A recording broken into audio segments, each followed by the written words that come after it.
So hello everyone, नमस्कार साथियों। स्वागत है आप सभी का एक बार फिर से डेली करंट अफेयर्स की क्लास में। और आज है साथियों आप लोगों की 10 नवंबर।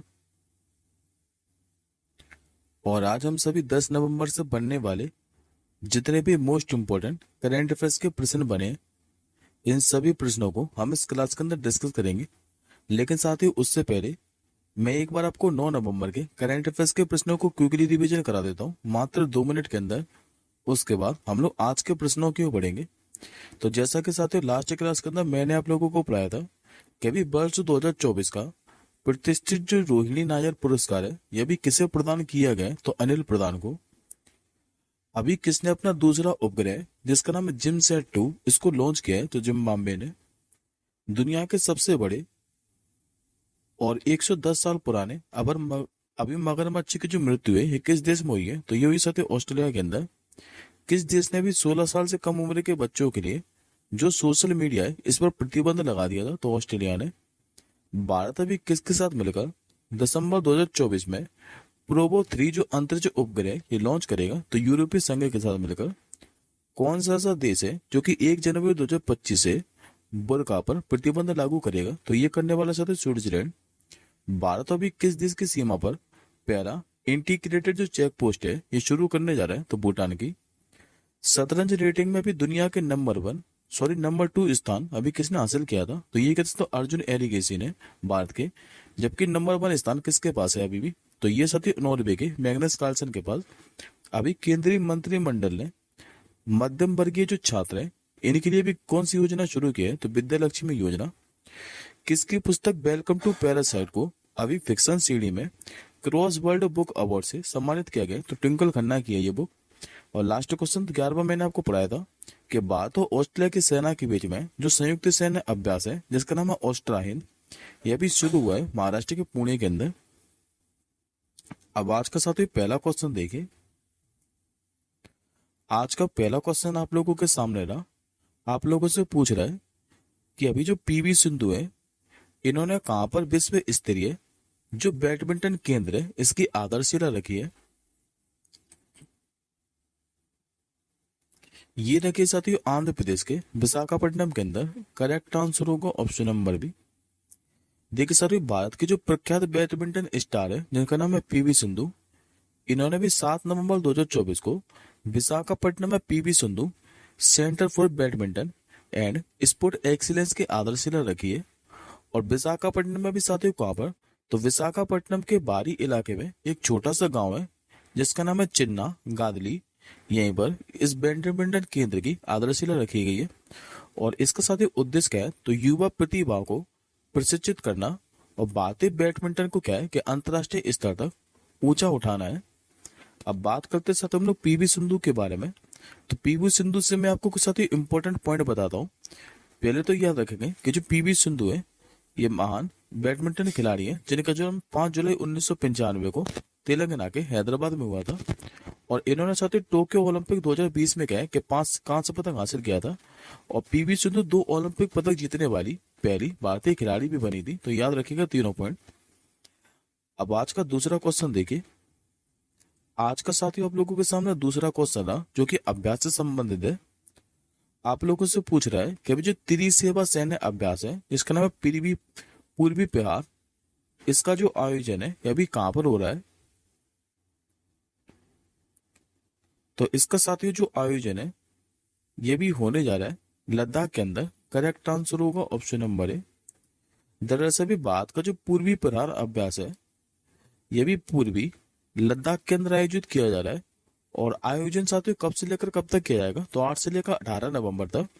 किसके बीच होने जा रहा है ये अभ्यास? तो भारतीय सेना, नौसेना और वायुसेना के बीच में। और इस अभ्यास का उद्देश्य क्या है? तो पूर्वी सीमा पर भारत की एकीकृत रक्षा क्षमता का प्रदर्शन करना। अब साथ ही मैं आपको हाल फिलहाल के अंदर यानी कि नवंबर महीने के अंदर मैंने आपको जो भी अभ्यास से संबंधित क्वेश्चन पढ़ाए वो एक बार मैं आपको रिवाइज करा देता हूँ। तो ध्यान से देखिएगा। जैसे कि साथ ही मैंने आपको भारत और अमेरिका के बीच में अभी नवंबर महीने के अंदर ही वज्र प्रहार अभ्यास के बारे में पढ़ाया था जो कि यूएसए के अंदर आयोजित किया गया है। भारत और इंडोनेशिया के बीच में मैंने आपको गरुड़ शक्ति अभ्यास पढ़ाया था, जो कि इंडोनेशिया के जकार्ता के अंदर शुरुआत हुई इसकी। और अभी भारत और वियतनाम के बीच में मैंने आपको विनवेक्स अभ्यास भी पढ़ाया है, जिसका आयोजन कहाँ पर किया गया है, तो अंबाला हरियाणा के अंदर। अब आज के हम लोग तीसरे क्वेश्चन की ओर बढ़ते हैं। आज का आप लोगों से तीसरा क्वेश्चन पूछ रहा है कि अभी 83वां जो भारतीय सड़क कांग्रेस है वार्षिक अधिवेशन, ये भी कहां पर होगा। तो इसका साथियों जो आयोजन है ये छत्तीसगढ़ के रायपुर के अंदर हो रहा है। करेक्ट आंसर होगा ऑप्शन नंबर सी। दरअसल साथियों छत्तीसगढ़ की जो राजधानी है रायपुर, यहाँ पर भी 83वें भारतीय सड़क कांग्रेस का वार्षिक सत्र आयोजित होगा। और सम्मेलन में सड़क निर्माण से जुड़ी नई तकनीकों पर चर्चा की जाएगी, जिससे देश विदेश से 2000 से अधिक विशेषज्ञ है कि इस सम्मेलन में हिस्सा लेंगे। अब बात करते हैं हम लोग कुछ महत्वपूर्ण करंट अफेयर्स के क्वेश्चनों के बारे में। तो जैसा कि साथियों मैंने आप लोगों को पढ़ाया था कि अभी सूरत शहर में गुजरात के यहाँ पर देश की पहली स्टील सड़क का निर्माण किया गया था। बॉर्डर रोड जो ऑर्गेनाइजेशन है, इसने दुनिया की सबसे ऊंची सड़क, जिसका नाम है लिकारू मेघला फुकचे, इसका जो निर्माण है ये कहाँ पर किया था, तो लद्दाख के अंदर। और राष्ट्रीय सड़क सुरक्षा सप्ताह याद रखिएगा, जो कि हर साल 11 से लेकर 17 जनवरी तक मनाया जाता है। अब आज का चौथा क्वेश्चन देखिए। आज का चौथा क्वेश्चन आप लोगों के सामने रहा। आप लोगों से पूछ रहा है कि अभी ग्रीन स्टोरेज डॉक्यूमेंट्री फेस्टिवल का जो पहला संस्करण है ये कहां पर आयोजित किया जा रहा है। इसका साथियों जो आयोजन है ये गोवा के अंदर किया जा रहा है। करेक्ट आंसर होगा ऑप्शन नंबर बी। दरअसल गोवा में जो ग्रीन स्टोरेज डॉक्यूमेंट्री फेस्टिवल है, इसका ये पहला संस्करण है, जो कि 5 नवंबर से लेकर 10 नवंबर तक आयोजित किया जाएगा। और इस फेस्टिवल में वन्यजीव और पर्यावरण संबंधी डॉक्यूमेंट्री प्रदर्शित की जाएगी। इसका उद्देश्य क्या है, तो फिल्म निर्माता और पर्यावरण संबंधी कहानियों को बढ़ावा देना। और इसे नेशनल जियोग्राफिक सोसाइटी और रॉयल एनफील्ड सोशल मिशन के क्या है कि समर्थन प्राप्त है। अब बात करते साथ हम लोग गोवा के बारे में। तो गोवा की राजधानी पूछिए तो यह पणजी। मुख्यमंत्री यहाँ के कौन है, तो प्रमोद सावंत। राज्यपाल यहाँ के PS श्रीधरन पिल्लई। और ये और याद रखिएगा साथियों कि हर साल गोवा मुक्ति दिवस के बारे में पूछे तो ये 19 दिसंबर को मनाया जाता है। और गोवा के अंदर सलीम अली पक्षी अभ्यारण्य भी है, तो याद रखेंगे। पांचवा क्वेश्चन देखिए आज का आपको। आज का आप लोगों के सामने पांचवा क्वेश्चन रहा कि अभी भारतीय सैन्य विरासत महोत्सव का जो दूसरा संस्करण है ये अभी कहां पर शुरू हुआ है। ये साथी शुरू हुआ अभी नई दिल्ली के अंदर। करेक्ट आंसर होगा ऑप्शन नंबर ए। दरअसल साथी जो चीफ ऑफ डिफेंस स्टाफ है जनरल अनिल चौहान, इन्होंने भी तीनों सेनाओं के प्रमुख के साथ ये जो महोत्सव है इसका उद्घाटन किया है।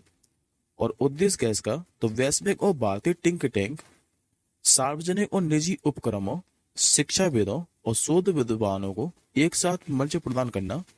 और भारतीय सैन्य विरासत महोत्सव ये क्या है कि प्रतिवर्ष आयोजित किया जाता है।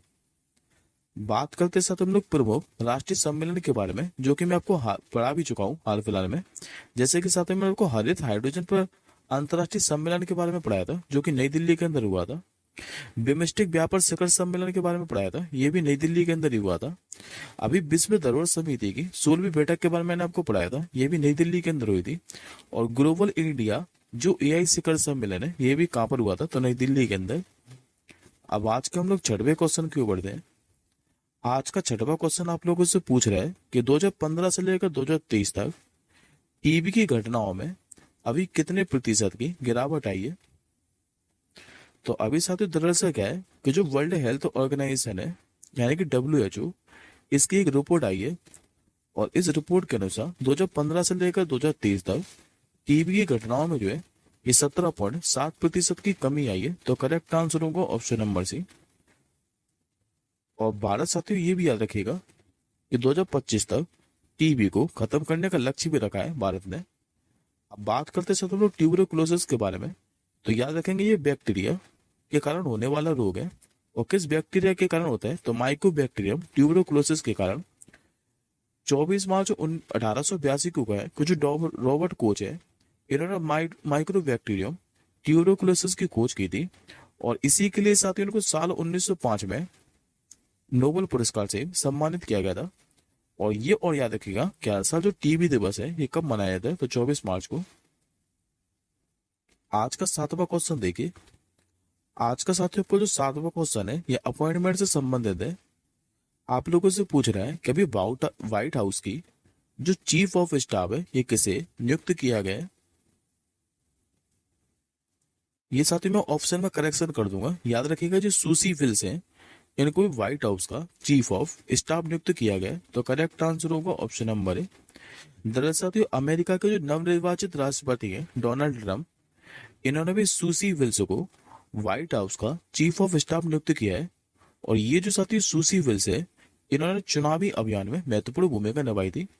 और अभी मैंने साथियों को बताया था कि जो डोनाल्ड ट्रंप है इन्होंने अमेरिका के 47वें राष्ट्रपति चुने गए हैं। बात करते थे तो हम लोग महत्वपूर्ण नियुक्तियों के बारे में।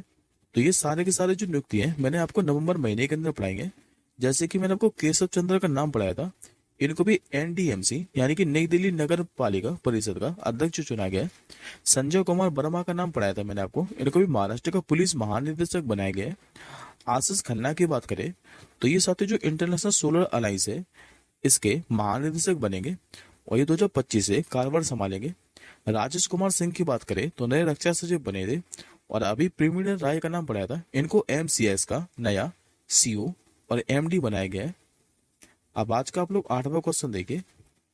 आज का साथियों आप लोगों से 8वां क्वेश्चन पूछ रहा है कि अभी किस देश के क्रिकेटर जिनका नाम है मोहम्मद नबी, इन्होंने वनडे से संन्यास का ऐलान कर दिया है। तो ये जो साथियों मोहम्मद नबी है ये अफगानिस्तान के क्रिकेटर है और इन्होंने भी वनडे से क्या है कि संन्यास लेने का ऐलान कर दिया है। और ये साथी जो अपना आखिरी मैच है 2025 में पाकिस्तान में आयोजित होने वाले जो आईसीसी चैंपियनशिप है इसी में खेलेंगे। अब बात करते साथ हम लोग अन्य खिलाड़ी के बारे में जिन्होंने अभी हाल फिलहाल में संन्यास लेने की घोषणा कर दी है। तो इनमें से साथियों काफी ज्यादा जो नाम है ये इंपॉर्टेंट है जिनके बारे में आप लोगों को बता देता हूँ।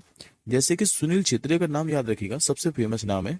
इन्होंने भी अंतर्राष्ट्रीय फुटबॉल से संन्यास की घोषणा कर दी थी। रोहन बोपन्ना के बारे में पूछे तो ये महान टेनिस खिलाड़ी हैं, इन्होंने भी संन्यास की घोषणा कर दी है। अश्विनी पोनप्पा ये दिग्गज बैडमिंटन खिलाड़ी है। विनेश फोगाट ने भी अभी कुश्ती से संन्यास की घोषणा कर दी थी। पीआर सीरीज के बारे में पूछे तो भारतीय हॉकी टीम के महान गोलकीपर हैं और इन्होंने भी अभी संन्यास की घोषणा कर दी है। शिखर धवन ने भी अंतर्राष्ट्रीय और घरेलू क्रिकेट के सभी प्रारूपों से संन्यास की ऐलान कर दिया है। वेस्ट इंडीज के ड्वेन ब्रावो के बारे में मैंने आपको पढ़ाया था, इन्होंने भी सभी प्रारूपों से संन्यास की घोषणा कर दी थी। रानी रामपाल का मैंने अभी आपको नवंबर महीने में नाम पढ़ाया है, इन्होंने भी हॉकी से संन्यास की घोषणा कर दी है। और मैथ्यू वेड का नाम पढ़ाया था अभी मैंने आपको 2 दिन पहले, इन्होंने अंतर्राष्ट्रीय क्रिकेट से संन्यास की घोषणा कर दी है। ये किस देश के हैं? तो ऑस्ट्रेलिया के। अब आज का 9वां क्वेश्चन देखिए जो कि आपका दिवस से संबंधित है। आप लोगों से पूछ रहा है कि अभी शांति और विकास के लिए जो विश्व विज्ञान दिवस है ये कब मनाया जाता है। तो हर साल साथ ही जो वर्ल्ड साइंस डे और पीस एंड डेवलपमेंट डे है ये कब मनाया जाता है? तो 10 नवंबर को। करेक्ट आंसर होगा ऑप्शन नंबर डी। हर साल 10 नवंबर को क्या है कि शांति और विकास के लिए विश्व विज्ञान दिवस मनाया जाता है और जिससे साथ ही विज्ञान और समाज के बीच संबंधों को मजबूत किया जा सके।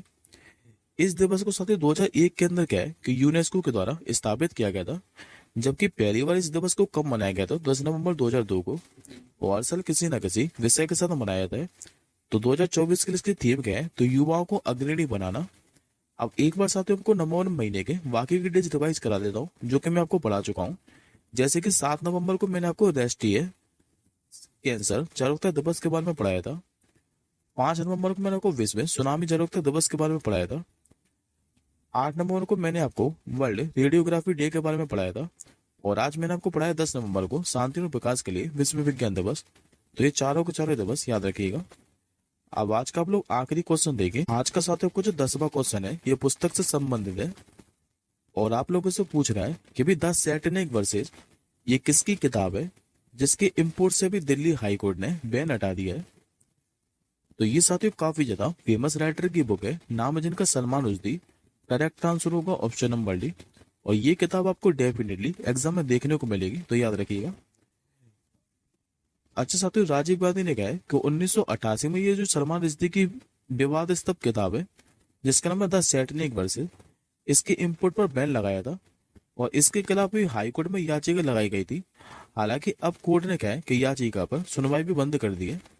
द सैटेनिक वर्सेस उपन्यास की बात करें तो इसका हिंदी में एक अर्थ क्या है, तो शैतानी आयत है। और इस किताब के नाम पर ही जो मुस्लिम धर्म है इनके लोगों ने साथियों आपत्ति जताई थी, इस कारण इस पर बैन लगाया गया था। और भारत ऐसा पहला देश बना था जिसने इस उपन्यास को बैन किया था। सलमान रुश्दी की बात करें तो ये ब्रिटिश भारतीय लेखक है और साल 1981 में प्रकाशित इनको अपने उपन्यास जिसका नाम है द मिडनाइट चिल्ड्रन, इसके लिए बुकर पुरस्कार से भी सम्मानित किया गया था। तो याद रखिएगा, बुक का नाम जरूर याद रखिएगा, द सैटेनिक वर्सेस। ये किसकी किताब है, तो सलमान रुश्दी की। ये आज का साथियों आपका क्वेश्चन ऑफ द डे। इस प्रश्न का आंसर मुझे आप लोग कमेंट बॉक्स के अंदर बताइएगा कि अभी साहित्य में नोबेल पुरस्कार 2024 ये किसे मिला है। इस प्रश्न का आंसर मुझे आप लोग कमेंट बॉक्स के अंदर बताइएगा। और ये भी बताइएगा साथियों कि ये जो लेखक है ये किस देश के हैं। अब हम जल्दी मिलेंगे साथियों मंडे को नेक्स्ट क्लास के साथ ही। तब तक के लिए जय हिंद, वंदे मातरम।